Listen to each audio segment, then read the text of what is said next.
नमस्कार दोस्तों, परमा एजुकेशन की यूट्यूब चैनल पे आप सभी भाई बहनों का स्वागत करते हैं। आज की लाइव क्लास में हम बात करेंगे हिंदी शिक्षण की बात, जिसमें से हमने प्राथमिक स्तर की शिक्षा की बात की है, समावेशी शिक्षा की बात की है, भाषा की विकास की शिक्षा की बात की है और अन्य सब्जेक्टों पे बात किया है। ठीक है, तो आप लोगों से अच्छा कोई नहीं जान सकता कि सीटेट में हिंदी शिक्षण का कितना महत्व है। हर एक प्रश्न अपने आप में कितना उपयोगी है, ये आपसे बेहतर कोई नहीं जान सकता। ठीक है, तो चलिए शुरू करते हैं अपने पहले प्रश्नों की ओर। लेकिन आगे बढ़ने से पहले आप लोगों को बता दें, जिन भाई बहनों ने अभी तक हमारे चैनल को सब्सक्राइब नहीं किया तो जल्दी से सब्सक्राइब कर लीजिए, लाइक कर दीजिए और वीडियो को शेयर कर दीजिए। ठीक है, तो चलिए शुरू करते हैं अपने प्रश्नों की ओर। और बीच बीच में आप लोगों को लास्ट में आप लोगों को कुछ नोट्स बना के रखे गए हैं जो बहुत ही उपयोगी होंगी और उसे आप लोग लिखते चलिएगा। ठीक है, या तो लिख लीजिएगा या तो स्क्रीनशॉट ले लीजिएगा। ठीक है, तो चलिए शुरू करते हैं अपने पहले प्रश्न की ओर। बहुत ही प्रश्न जो है बहुत ही धांसू है। चलिए देख लेते हैं। कह रहा है कि प्राथमिक स्तर पर कौन सा भाषा शिक्षण का उद्देश्य नहीं है। यहाँ पे देखिए तुरंत बात कर रहा है उद्देश्य नहीं है, तो क्या उद्देश्य नहीं है प्राथमिक स्तर पर भाषा का। पहला कह रहा है यहाँ पे विभिन्न संदर्भों में भाषा का प्रभावी प्रयोग करना। दूसरा कह रहा है यहाँ पे स्पष्टता एवं आत्मविश्वास के साथ अपनी बात कहना। और तीसरा कह रहा है कि वर्णमाला को क्रम से कंठस्थ कराना। और यहाँ पे तीसरा कह रहा है ध्वनि चिन्हों का संबंध बनाना। ठीक है, तो जल्दी से बताइए यहाँ पे प्राथमिक स्तर पे किस भाषा का उद्देश्य, भाषा शिक्षण का उद्देश्य नहीं है। तो आशा करते हैं ये पहला प्रश्न जो है आप एकदम सभी लोग सही करेंगे और वीडियो को शेयर कर दीजिए, ज़्यादा से ज़्यादा अधिक लोग जुड़ सकें हमारे वीडियो से। तो चलिए देख लेते हैं कौन सा सही होगा, पहला सही होगा, दूसरा, तीसरा या फिर चौथा। जल्दी से बताइए इसका आंसर क्या होगा। आज का जो टारगेट है 15 प्रश्न इसलिए रखे गए हैं क्योंकि जो सीटेट में आप लोगों के 15 प्रश्न होते हैं, बस उसी को आप लोगों को टारगेट करना होता है। 15 जो पेडागोजिक होते हैं उसमें से आप लोगों को सोल्व करना होता है। चलिए देख लेते हैं कौन सा सही होगा हमारा, पहला सही होगा, दूसरा या फिर तीसरा या फिर चौथा। तो इसका आंसर जो होगा हमारा तीसरा था।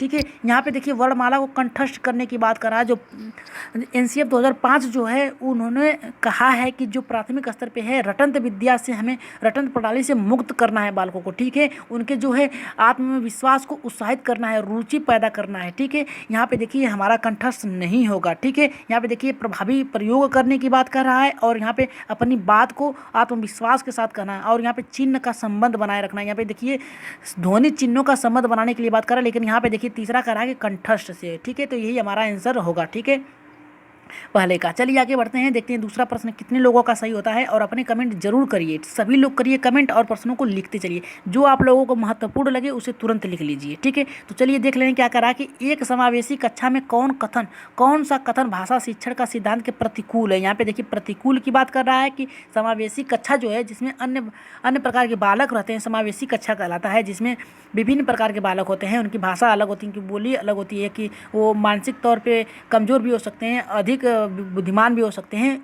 ऐसे विद्यालयों को हम समावेशी कक्षा कहते हैं, जिसमें समान लोगों को समान प्रकार से सभी लोगों को रखना। ठीक है, तो यहाँ पे देखिए करा प्रतिकूल कौन सा भाषा शिक्षण के प्रतिकूल है। तो पहला करा है कि व्याकरण के नियम सिखाने से बच्चे का भाषा विकास शीघ्रता से होता है। यहाँ पे कह रहा है कि बच्चे परिवेश में प्राप्त भाषा का ग्रहण करते हुए भाषा प्रयोग नियम बिना सीख सकते हैं, नियम बना सकते हैं। यहाँ पे देखिए कह रहा है कि बच्चे जो थे परिवेश में अपने भाषा ग्रहण करते समय उसका नियम बना सकते हैं। ठीक है, अब यहाँ पे तीसरा कह रहा है कि भाषा परिवेश में रहकर अर्जित किया जा सकता है। ठीक, भाषा जो है परिवेश में रह के, यानी अपने आसपास अपने दोस्तों के साथ अपने घर परिवार में रह के उसे रहकर अर्जित किया जा सकता है। और यहाँ पे देखिए तीसरा कह रहा है कि प्रिंट संबंध माहौल, यहाँ पे कह रहा है चौथा जो है हमारा कह रहा है कि यहाँ पे प्रिंट समृद्ध माहौल भाषा सिखाने के लिए सहायक होता है। तो दूसरे का आंसर जल्दी से बताइए क्या होगा हमारा। यहाँ पे प्रतिकूल की बात कर रहा है, तो यहाँ पे देखिए क्या कर रहा है, पहला हमारा आंसर सही होगा। भाषा के नियम सिखाने के से बच्चों का भाषा विकास शीघ्रता से होता है। सही बात है कि भाषा का अगर नियम बता दिया जाए कि इस क्रम से आपको आगे बढ़ना है, तो बालक जो होता है भाषा के शिक्षण क्यों, यहाँ पे शिक्षण की बात कर रहा है, न कि भाषा की बात कर रहा है। तो शिक्षण का तात्पर्य होगा व्याकरण से। तो जो अगर उसकी नियम बता दिया जाए तो बालक जो होता है शीघ्रता से सीख लेता है, पकड़ लेता है कि हमें कहाँ किसका प्रयोग करना है, कहाँ उचित लय, कहाँ गति का प्रयोग करना है। ठीक है, तो यहाँ पे दूसरे का आंसर होगा हमारा पहला। ठीक है, तो चलिए आगे बढ़ते हैं अपने तीसरे प्रश्न की ओर, देखते हैं तीसरा प्रश्न क्या कर रहा है। एक बार वीडियो को शेयर कर दीजिए, ज़्यादा से ज़्यादा अपने ग्रुप में शेयर कर दीजिए और देखिए कि कौन से प्रश्न अच्छे हैं। यहाँ पे देख लीजिए कौन सा प्रश्न एकदम सबसे सटीक है और आप लोग अपना कमेंट जरूर करते चलिए। ठीक है, यहाँ पे देखिए कह रहा है कि एक भाषा शिक्षक के लिए सर्वाधिक महत्वपूर्ण क्या है। जो भाषा का शिक्षक एक है उसके लिए सर्वाधिक महत्वपूर्ण क्या है। प्रश्न को आप लोग पहले पढ़िएगा। ठीक है, सीटेट में आप लोग प्रश्न को पहले पढ़िएगा, फिर इसके बाद पहले उसके अर्थ को समझने की कोशिश करिए कि वो अर्थ बालक के अनुसार जा रहा है या फिर शिक्षक के अनुसार जा रहा है। ठीक है, तो यहाँ पे देखिए कह रहा है कि एक भाषा शिक्षक, यहाँ पे शिक्षक की बात कर रहा है, सर्वाधिक महत्वपूर्ण क्या है, यानी शिक्षक का सर्वाधिक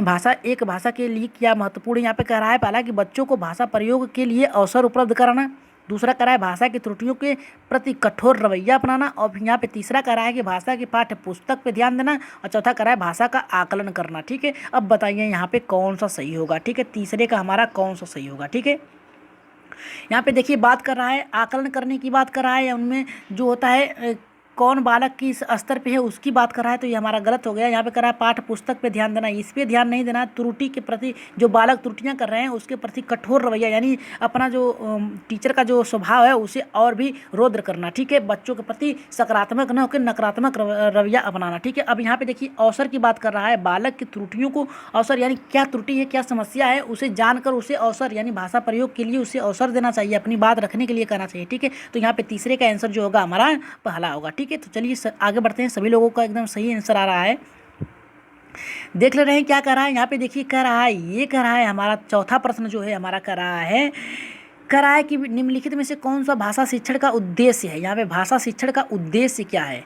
यानी किस लिए भाषा का प्रयोग किया जाता है। उद्देश्य का अर्थ यही होता है कि किसी लक्ष्य के लिए क्या आपका उद्देश्य क्या कार्य है उसके लिए किया जाता है। ठीक है, तो यहाँ पे पहला कह रहा है कि भाषा सीखते समय त्रुटि बिल्कुल नहीं न करना। यहाँ पे दूसरा कह रहा है कि भाषा की बारीकी और सौंदर्य बोध को सही रूप से समझने की क्षमता का हतोत्साहित करना, और तीसरा कह रहा है कि भाषा का व्याकरण सीखने पर बल देना, और चौथा कह रहा है यहाँ पे हमारा कि निजी अनुभवों के आधार पर भाषा का सृजनशील का प्रयोग करना। ठीक है, तो चौथे का आंसर हमारा क्या होगा, तो जल्दी से बताइए। यहाँ पे देखिए आप लोग पकड़ सकते हैं पहले ही, यहाँ पे भाषा उद्देश्य क्या है। यहाँ पे देखिए कहीं भी आप लोगों को अगर पता चल जाए कि बालक के सृजन यानी उनकी जो है योग्यता को प्रदर्शित करने की बात कर रहा है, तो वहाँ आप लोग उनके अनुभव की बात कर रहा है, यानी उनके जो अनुभव को महत्व देने की बात कर रहा है, उनके सृजनशील की प्रयोग करने की बात कर रहा है, तो आप तुरंत उसे सही कर दीजिएगा। ठीक है, तो यहाँ पे चौथे का सही होगा। यहाँ पे देखिए त्रुटियों को बिल्कुल न करना चाहिए। क्यों नहीं कर सकता, त्रुटियों के द्वारा ही तो बालक सीखता है, तो ये हमारा गलत हो गया।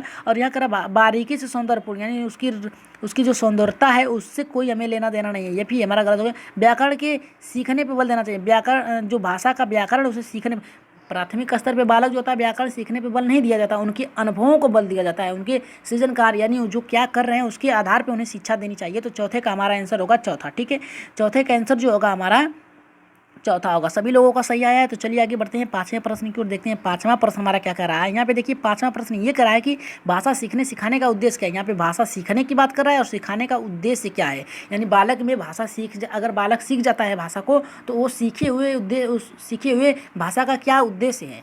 तो यहाँ पे पहला कर रहा है कि अपनी बात की पुष्टि के लिए तर्क देना, दूसरा कह रहा है कि विभिन्न स्थितियों में भाषा का प्रभावी प्रयोग करना, और यहाँ पे तीसरा कह रहा है कि अपनी बात कहना और सीखना। यहाँ पे कह रहा है चौथा कह रहा है दूसरों की बात समझना और सीखने का उद्देश्य होता है। ठीक है, तो अब बताइए पाँचवें का आंसर क्या होगा हमारा। तो पाँचवें का आंसर जो होता है आप देख कर ही बता सकते हैं कि इसका आंसर क्या होगा। देखिए आप लोग गलत भी कर सकते हैं। ठीक है, यहाँ पे देखिए 2 नकारात्मक और 2 सकारात्मक है। ठीक है, यहाँ पे अपनी बात की तर्क, यहाँ पे देखिए कह रहा है कि अपनी बात कहना, ये हमारा गलत हो गया। अब यहाँ पे देखिए कह रहा है कि यहाँ पे दूसरों की बात समझने के लिए सीखना, यानी दूसरों की बात तो आप अपने परिवार में रह के जो बोलचाल की भाषा उसके द्वारा भी सीख सकते हैं। तो 2 गलत हो गया। अब देखिए हमारा 2 बचा, तो अब बताइए इसमें से कौन सा सबसे प्रभावी यहाँ पे भाषा सीखने सिखाने का उद्देश्य हो सकता है। ठीक है, यहाँ पे देखिए अपनी बात की पुष्टि के लिए सिर्फ अपनी बात की बात कर रहा है। ठीक है, यहाँ तर्क तो दिया है, तर्क करेगा, लेकिन यहाँ पे अपनी बात की पुष्टि सिर्फ अपने पे बात कर रहा है, अहम की बात कर रहा है। ठीक है, ये हमारा गलत हो गया। और यहाँ पे दूसरा देखिए विभिन्न स्थितियाँ, यानी कोई भी परिस्थिति हो, कहीं भी जा सकते हैं, तो उनकी अपने बोल भाल जो भाषा है उसके अनुसार आप प्रभावी बना सकते हैं। ठीक है, तो इस आधार पर जो होगा हमारा पाँचवें का दूसरा सही होगा। ठीक है, दूसरा सही होगा। अगर सहमत है तो एक बार यस करिए, जल्दी से यस करिए और आगे बढ़ते हैं हम अपने प्रश्नों की ओर। चलिए देखते हैं क्या कर रहा है। छठा हमारा प्रश्न क्या कर रहा है। यहाँ पे देखिए छठा ही बहुत ही महत्वपूर्ण प्रश्न है। यहाँ पे देखिए कह रहा है कि प्राथमिक स्तर पे बात कर रहा है कि प्राथमिक स्तर पर हिंदी भाषा शिक्षण के लिए सबसे अधिक महत्वपूर्ण क्या है। ठीक है, प्राथमिक स्तर की बात कर रहा है कि प्राथमिक स्तर पे जो हिंदी भाषा है, जो हमारी मातृभाषा है, जो हिंदी भाषा है उसका महत्व क्या है, सबसे अधिक महत्वपूर्ण क्या है। तो यहाँ पे कह रहा है कि भाषा प्रयोग के अवसर, दूसरा कह रहा है पाठ्य पुस्तक, तीसरा कह रहा है उच्च स्तरीय तकनीकी यंत्र और चौथा कह रहा है कि व्याकरण नियमों का स्मरण, यानी व्याकरण नियम को स्मरण करना, यानी उसे रटने की बात कर रहा है, स्मरण यानी याद करने की बात कर रहा है। ठीक है, तो इस ये जो याद करने की बात कर रहा है तो हमारा कट गया। ठीक है, ये गलत हो गया पहला ही। उच्च स्तरीय तकनीकी से, यानी उच्च स्तर तकनीकी से कोई लेना देना नहीं है। आपकी जो भाषा है हिंदी भाषा बोलचाल से संबंधित होनी चाहिए। पाठ्य पुस्तक की बात कर रहा है यहाँ पे, देखिए पाठ्य पुस्तक से क्या लेना देना है। ठीक है, आप बिना पाठ्य पुस्तक के भी भाषा का ज्ञान कर सकते हैं। ठीक है, यहाँ पे ये भी गलत हो गया, लेकिन हमारा देखिए भाषा प्रयोग की अवसर देना, या अपनी बातों को रखने और दूसरे की बातों को समझने के लिए उन्हें अवसर देना। ठीक है, तो छठे का आंसर जो होगा हमारा पहला होगा। सभी लोग का एकदम सही आ रहा है। चलिए आगे बढ़ते हैं, देखते हैं छठे का जो होगा हमारा पहला होगा। ठीक है, भाषा प्रयोग का अवसर प्राप्त करना बच्चों को। ठीक है, प्राथमिक स्तर पे। ठीक है, उच्च स्तर पे होता तो उनके तर्क पे बात करते हैं। ठीक है, यहाँ पे देखिए सातवां क्या कह रहा है हमारा, सातवां ये कह रहा है कि प्राथमिक स्तर पर भाषा शिक्षण की प्राथमिकता होनी चाहिए। यहाँ पे प्राथमिकता होनी चाहिए, किस चीज़ की प्राथमिकता होनी चाहिए, सबसे महत्वपूर्ण क्या होना चाहिए प्राथमिक स्तर पे, कह रहा है कि केवल बोलकर पढ़ने की क्षमता विकसित करना चाहिए, यानी बोलकर पढ़ने की क्षमता विकसित करना चाहिए बालकों में प्राथमिक स्तर पे, कि बालक जो होते हैं उन्हें बोलकर पढ़ने के लिए क्षमता विकसित करना चाहिए कि सिर्फ वो बोलकर पढ़ सके। दूसरा कह रहा है कि कविता और कहानी द्वारा केवल श्रवण यानी सुनने की कौशल विकसित करना चाहिए। यहाँ पे देखिए प्राथमिक स्तर पर जो भाषा शिक्षण होती है सिर्फ सुनने के लिए थोड़े ना होती है। ठीक है, और यहाँ पे कह रहा है कि तीसरा कह रहा है कि बच्चों की रचनात्मकता और मौलिकता को पोषित करना चाहिए। यहाँ पे मौलिकता को और रचनात्मकता की बात कर रहा है, इसे हम रखेंगे प्रश्न को, इसे लॉक किया जाता है। लेकिन आगे देखते हैं चौथा क्या कर रहा है, बच्चों की चित्रात्मक क्षमता का विकास करना है, सिर्फ उनमें चित्रात्मक जो उनकी क्षमता है उसका विकास करने की बात कर रहा है, तो ये हमारा गलत हो गया। अब देखिए यहाँ पे कह रहा था हमारा कि उनके बोलने के लिए सिर्फ मतलब क्षमता विकसित करना है, तो ये हमारा गलत हो गया। बोलने नहीं, उस भाषा को प्रयोग करने की अवसर देना चाहिए। कविता कहानी से कोई लेना देना नहीं है, आप उन्हें अन्य माध्यमों से, खेल के माध्यम से भी बालक को भाषा शिक्षण सिखा सकते हैं। लेकिन यहाँ पे कह रहा है कि रचनात्मक यानी भाषा का प्रयोग करने की बात कर रहा है, मौलिकता का पोषित करने के लिए उनकी भाषा को महत्व देने की बात कर रहा है। ठीक है, तो सातवें का आंसर जो होगा हमारा तीसरा होगा। ठीक है, सभी लोग का एकदम सही आ रहा है, सटीक आ रहा है। तो चलिए देखते हैं, एक बार जल्दी से वीडियो को शेयर कर दीजिए, एक बार शेयर कर दीजिए वीडियो को, एक बार शेयर कर दीजिए वीडियो को। ठीक है, एक बार शेयर कर दीजिए, जल्दी से ग्रुप में शेयर कर दीजिए ताकि अधिक से अधिक लोग जुड़ सकें हमारे चैनल से। और जिन भाई बहनों ने अभी तक चैनल को सब्सक्राइब नहीं किया तो जल्दी से सब्सक्राइब कर लीजिए। ठीक है, यहाँ पे देखिए कह रहा है, यहाँ पे देखिए आठवां क्या हमारा कह रहा है कि इनमें से कौन सा प्राथमिक स्तर पर हिंदी भाषा शिक्षण का उद्देश्य नहीं। देखिए यहाँ पे नहीं की बात किया है। ठीक है, प्राथमिक स्तर पर हिंदी भाषा का कौन सा उद्देश्य नहीं है। ठीक है, अब देखते हैं यहाँ पे कौन सा नहीं है, यहाँ पे देख लेते हैं क्या कह रहा है हमारा। बहुत ही महत्वपूर्ण प्रश्न है कि यहाँ पे प्राथमिक स्तर पर हिंदी भाषा का महत्व नहीं है। कौन सा पहला करा के संदर्भ के अनुसार लगाकर पढ़ने का प्रयास करना, यानी जो आपकी जो हिंदी भाषा है उसको संदर्भ सहित पढ़ने की बात कर रहा है। ठीक है, अब यहाँ पे देखिए दूसरा करा है चित्रकारी को स्वयं की अभिव्यक्ति के माध्यम बनाना, यानी जो चित्रकारी है, जो बालक चित्र बनाता है हिंदी शिक्षण में, उसमें उसको माध्यम बनाना सीखने का। ठीक है, अब देखिए तीसरा करा है कि बच्चों की भाषा और स्कूल की भाषा से संबंध बताते हुए विस्तार करना चाहिए। बच्चों की जो भाषा है, उनकी मातृभाषा जो है, उनके परिवेश की भाषा जो है, उसकी वातावरण की भाषा जो है, उसे जोड़कर विद्यालय में पढ़ाने की बात कर रहा है। ठीक है, एनसीईआरटी ने इसे कहा है कि बालक के जो बोलचाल की भाषा है उसको विद्यालय में महत्व दिया जाता है। ठीक है, यहाँ पे चौथे कह रहा है कि सुनी गई बातों को ज्यों का त्यों दोहराना। ठीक है, अब देखते हैं क्या कह रहा है यहाँ पे हमारा आठवां ये कह रहा है हमारा कि देखिए चित्रकारी, यहाँ पे देखिए संदर्भ लगाकर पढ़ना। सही बात है कि संदर्भ सहित पढ़ने से बालक में ज्ञान की क्षमता का विस्तार होता है। ठीक है, वो तर्क सहित जो कथन है उसको समझ पाता है। अब देखिए यहाँ पे करा चित्रकारी, यानी बच्चों की भाषा का स्कूल, या ये भी सही है कि जोड़कर पढ़ाना चाहिए, और सुनी गई बातों को ज्यों का त्यों दोहरा देना, ये भी होता है। ठीक है, लेकिन यहाँ पे देखिए चित्रकारी की बात कर रहा है। सिर्फ हिंदी शिक्षण में आप चित्रकारी का प्रयोग कैसे कर सकते हैं, स्वयं की अभिव्यक्ति के लिए कर सकते हैं, यहाँ पे स्वयं यानी खुद के लिए कर सकते हैं। ठीक है, तो ये हमारा गलत हो गया। आठवें का जो होगा हमारा दूसरा सही होगा। ठीक है, चलिए आगे बढ़ते हैं, नवे प्रश्न की ओर देखते हैं। नवा प्रश्न हमारा क्या कह रहा है, बहुत ही महत्वपूर्ण नवा प्रश्न है, इसे देख लेते हैं क्या कह रहा है। कह रहा है कि प्राथमिक स्तर पर बच्चों को भाषा सिखाने का सर्वोपरि उद्देश्य क्या होता है, यानी सबसे महत्वपूर्ण उद्देश्य क्या होता है बच्चों को प्राथमिक स्तर पर भाषा सिखाने का। पहला कह रहा है मुहावरा लोकोक्तियों का ज्ञान प्राप्त करना, दूसरा कह रहा है कहानी कविताओं को दोहराने की कुशलता का विकास करना, तीसरा कह रहा है तेज प्रवाह के साथ पढ़ने की योग्यता का विकास करना, और चौथा कह रहा है अपनी बात को दूसरे के समक्ष अभिव्यक्त करने की कुशलता विकास करना। ठीक है, तो जल्दी से बताइए इसका आंसर क्या होगा नौवें का। तो नौवें का आंसर देखिए कि आप लोग बता सकते हैं।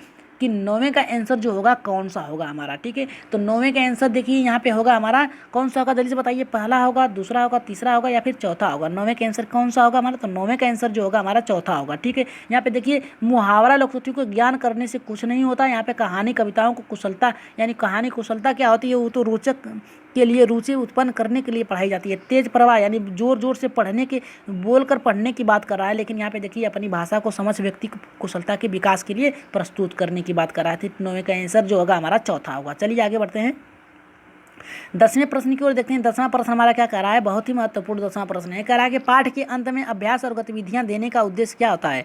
ये हर बार प्रश्न आप लोगों को लिया गया है, इस प्रश्न को गलत मत करिएगा। पहला कह रहा है कि बच्चों को अभिव्यक्ति का अवसर प्रदान करने के लिए, दूसरा कह रहा है कि बच्चों को व्यस्त रखने की गतिविधि बनाना, और तीसरा कह रहा है बच्चों को याद करने हेतु सामग्री उपलब्ध कराने की सहायता, चौथा कह रहा है गृह कार्य की सामग्री जुटाना। तो जल्दी से बताइए 10वें का आंसर क्या होगा। इसे तो आप लोग देखिए कि यूं उड़ा सकते हैं कि इसका आंसर क्या होगा। ठीक है, इसका आंसर देखिए सामग्री गृह कार्य जुटाने से कोई तात्पर्य नहीं है। उसी की जो तर्क शक्ति है अपने उसे जो विद्यालय में पढ़ाया गया है उसे उस पर तर्क करने की बात करा कि बालक का विकास कितना हुआ है, उस प्रश्न पे पकड़ कितनी है, इसलिए दिया जाता है। ठीक है, ये गलत हो गया चौथा। तीसरा करा याद करने की सामग्री, ये तो गलत हो गया। सामग्री कहाँ से होगी याद करने में। ठीक है, यहाँ पे बच्चों को व्यस्त रखने की, ये भी गलत हो गया। लेकिन यहाँ पे देखिए अभिव्यक्ति की अवसर प्राप्त करने की बात कर रहा है, तो यहाँ पे देखिए 10वें का हमारा पहला सही होगा। ठीक है, अवसर यानी जो उसकी पकड़ है भाषा पे उसे और मजबूत करना। ठीक है, तो यहाँ पे 10वें का हमारा पहला सही होगा। चलिए आगे बढ़ते हैं 11वें प्रश्न की ओर देखते हैं। 11वां प्रश्न हमारा क्या कह रहा है।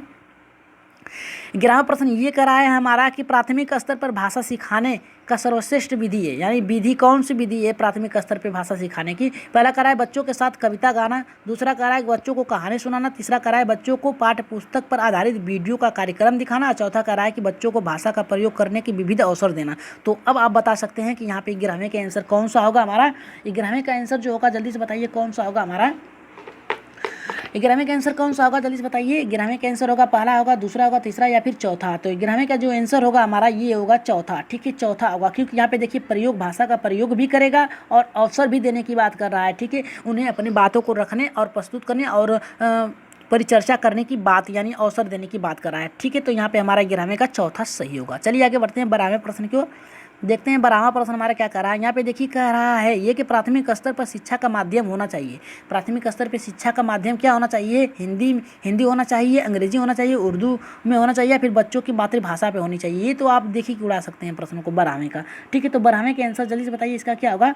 तो 12वें के होगा हमारा चौथा। ठीक है, 12वें के आंसर होगा चौथा। सभी प्रश्नों को एकदम फटाफट करिएगा, क्योंकि वहाँ पे आप लोगों को एक प्रश्न 1 मिनट में करना है। ठीक है, 1 मिनट से भी कम समय रहता है, क्योंकि आपको मैथ भी सॉल्व करना होता है। इसलिए आप लोग जितना समय बचा लेंगे मैथ करने में उतना ही आसानी होगा। ठीक है, तो यहाँ पे बताइए, जल्दी से बताइए ये 12वें का कौन सा आंसर होगा। तो चौथा होगा। ठीक है, यहाँ पे चौथा, क्योंकि हिंदी भाषा से कोई लेना देना नहीं है। आप विद्यालय में जाएंगे या फिर नहीं जाएंगे तभी आपकी जो बोलचाल की भाषा सीख सकते हैं। ठीक है, अंग्रेजी जो होती है विदेशी भाषा है, लेकिन यहाँ पे हमारे कुछ राज्यों में अंग्रेजी का बहुत ही महत्वपूर्ण प्रचलन है। उर्दू भाषा जो होती है इसे भी बहुत ही कम ही बोली जाती है, लेकिन मातृभाषा जो होता है, मातृभाषा बालक की जो भाषा है, उसकी घरेलू जो भाषा है, अब उसके आसपास की भाषा जो है उसको महत्व देने की बात कर रहा है, बच्चों को उसी में सिखाने की बात कर रहा है। ठीक है, तो 12वें का हमारा चौथा सही होगा। चलिए आगे बढ़ते हैं 13वें प्रश्न की ओर देख लेते हैं। 13वां प्रश्न क्या कह रहा है। कह रहा है कि प्राथमिक स्तर पर भाषा शिक्षण का उद्देश्य है कि, क्या उद्देश्य भाषा शिक्षण की। पहला कह रहा है कि बच्चे मानक भाषा का प्रयोग करना जल्दी सीख जाते हैं, दूसरा कह रहा है कि बच्चे भाषा परीक्षा में सदैव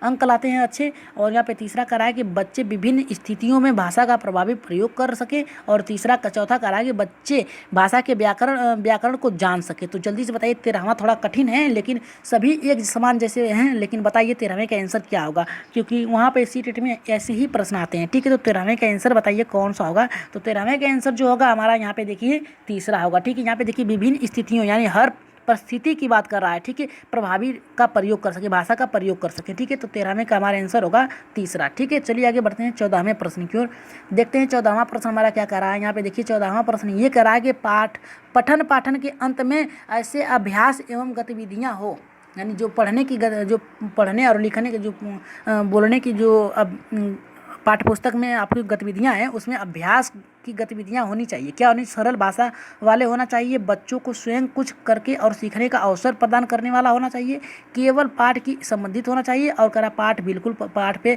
आधारित नहीं होना चाहिए। तो 14वें के आंसर कौन सा होगा हमारा, जल्दी से बताइए। तो 14वें के आंसर पहला होगा, दूसरा होगा, तीसरा होगा या फिर चौथा होगा। तो 14वें के आंसर जो होगा हमारा ना तो पहला होगा, ना तो तीसरा होगा, ना तो चौथा होगा, यहाँ पे होगा हमारा दूसरा। ठीक है, स्वयं स्वयं कुछ करके सीखने का अवसर प्रदान करना चाहिए। ठीक है, बच्चों को स्वयं से करने की जो गतिविधि है उस पर उनको जो बल देना चाहिए। ठीक है, यहाँ पे अभ्यास की बात कर रहा है तो करके सीखने पे बल देना चाहिए। ठीक है, तो 14वें का हमारा होगा दूसरा। ठीक है, चलिए अब कुछ नोट्स हैं, इसके बाद एक प्रश्न रखा गया है उसको भी देख लेंगे। यहाँ पे देखिए कुछ नोट हैं, इसे ध्यान से देख लीजिए आप लोग। ठीक है, क्या कह रहा है यहाँ पे देखिए, कह रहा है कि बाल केंद्रित शिक्षा सिद्धांत, बाल केंद्रित सिद्धांत क्या होता है, भाषा शिक्षण के इस समय इस बात पर पर्याप्त ध्यान देना चाहिए कि शिक्षण का केंद्र बालक हो, यानी भाषा पढ़ाते समय ये ध्यान देना चाहिए कि जो शिक्षण का केंद्र है वो बालक होना चाहिए। ठीक है, और कह रहा अध्यापक के अध्यापन में समय इतना आत्मविभोर नहीं होना चाहिए कि बालक विस्मृति हो जाए, यानी ज़्यादा से बड़ा ना हो, यानी पाठ्यक्रम जो हो ज़्यादा बड़ा ना हो, कठोर ना हो, ताकि बालक जो होता है उसमें यानी उस जो पढ़ाया गया है उसे छोड़ दे। ठीक है, यहाँ पे कह रहा है कि बालक के स्वभाव, क्षमता, रुचि स्तर पे ध्यान रख के सर्वाधिक उपयोग करना चाहिए। ठीक है, अब देखिए यहाँ पे मातृभाषा की बात कर रहा है तो मातृभाषा पे जान लेते हैं क्या कर रहा है। कह रहा है कि भाषा शिक्षण के मनोवैज्ञानिक के आधार पर अनुसंधानों ने ये सिद्ध किया है कि विद्यार्थियों को शिक्षित करते हुए उनकी मातृभाषा का प्रयोग करना चाहिए। ठीक है, यहाँ पे मातृभाषा का प्रयोग करना चाहिए पाठ पढ़ाते समय प्राथमिक स्तर पे। ठीक है, चलिए आगे देख लेते हैं।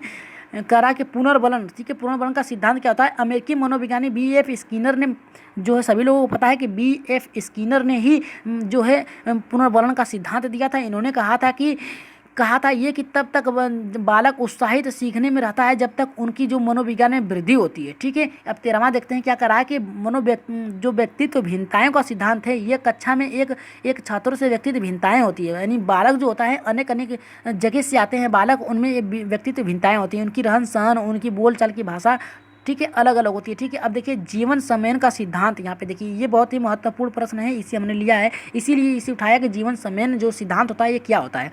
यहाँ पे कह रहा है कि मनोविज्ञान ने ये सिद्ध किया है कि बच्चे उन विषयों पे वे क्रियाओं से अधिक रुचि लेते हैं जिनके वास्तविक जीवन से, यानी जो बालक, देखिए जीवन सम्बन्धित, यानी जो बालक के जीवन से, यानी उनके आसपास से जोड़ के पढ़ाई जाती है उसमें बालक अधिक रुचि लेते हैं। इसलिए हमें बालक को जो है उनके जीवन से जोड़ के पढ़ाना चाहिए। सामग्री चयन करते समय उनके जीवन से अवश्य होना चाहिए, जोड़ के होना चाहिए। ठीक है, अब देखिए यहाँ पे निश्चित सामग्री की बात कराए, निश्चित उद्देश्य एवं पाठ सामग्री क्या होनी चाहिए।